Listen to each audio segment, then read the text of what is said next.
महाराष्ट्र की राजनीति में अजीत दादा के नाम से मशहूर अजीत पवार का वो विमान हादसा क्या वाकई महज एक हादसा था, या फिर इसके पीछे कोई एक ऐसी गहरी साजिश थी जिसे आज तक दबाने की कोशिश की जा रही है। आज ये सवाल फिर से महाराष्ट्र की गलियों और सियासत के गलियारों में गूंजने लगा है। अजीत पवार के भतीजे और एनसीपी विधायक रोहित पवार ने एक धमाकेदार प्रेस कॉन्फ्रेंस कर ऐसे खुलासे किए हैं जिन्होंने पूरे प्रदेश को हिलाकर रख दिया है।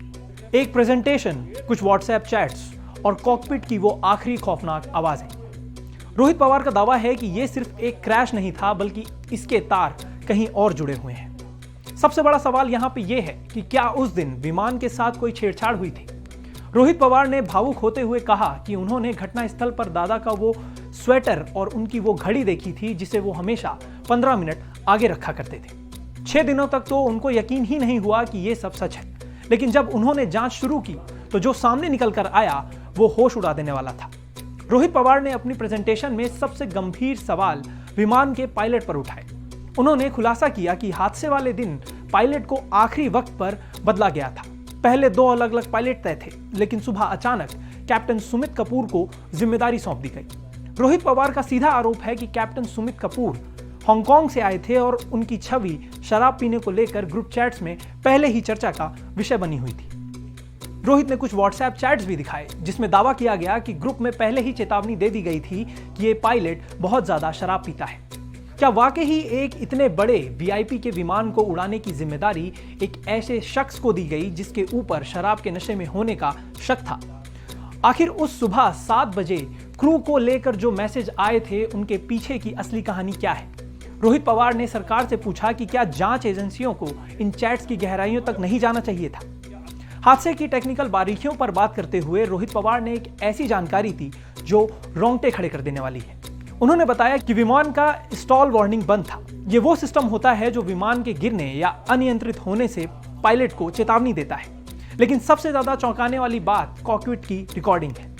रोहित के मुताबिक कॉकपिट वॉइस रिकॉर्डर में सिर्फ एक आवाज सुनाई दी, ओह शिट। इसके आगे और इसके पीछे सिर्फ एक खामोशी थी। कोई बातचीत नहीं, कोई कंट्रोल रूम से संपर्क नहीं, बस वो आखिरी 2 शब्द। रोहित पवार सवाल उठाते हैं कि क्या कॉकपिट में होने वाली बातों को जानबूझकर मिटाया गया है। इसके अलावा विमान ने एक बार गो अराउंड यानी दोबारा लैंडिंग की कोशिश क्यों नहीं की? नियम कहते हैं कि उन्हें दोबारा कोशिश करनी चाहिए थी, लेकिन जल्दबाजी में क्या सुरक्षा के साथ समझौता किया गया है? क्या पटना जाने की जल्दी और पैसों के डूबने का डर अजीत दादा की जान पर भारी पड़ गया था? इस पूरी कहानी में एक और रहस्यमयी एंगल है। रोहित पवार ने खुलासा किया है कि दादा पहले कार से पुणे और फिर बारामती जाने वाले थे, लेकिन 27 तारीख की रात अचानक प्लान बदल गया। उन्होंने किसी बड़े नेता से मिलना था और मंत्रालय से एक खास फाइल का इंतजार था। विदर्भ के एक नेता वो फाइल लेकर आने वाले थे जिस पर दादा के हस्ताक्षर होने थे। फाइल आने में देरी हुई और अजीत दादा ने कार की जगह विमान चुनने का फैसला किया। रोहित पवार का दावा है कि दादा एक राजनीतिक सलाहकार को हटाने वाले थे। क्या यह साजिश उस रंजिश का नतीजा था? विमान कंपनी वीएसआर की मोनोपोली और प्रफुल्ल पटेल की मेंटेनेंस कंपनी के कनेक्शन पर भी रोहित ने कई सवाल दागे हैं। उनका कहना है कि जब तक इन सवालों के जवाब नहीं मिलेंगे तब तक वो शांत नहीं बैठेंगे। महाराष्ट्र की राजनीति अब एक ऐसे मोड़ पर खड़ी है जहां हर कोई जानना चाहता है कि आखिर अजीत दादा वाकई में एक बड़ी साजिश का शिकार हुए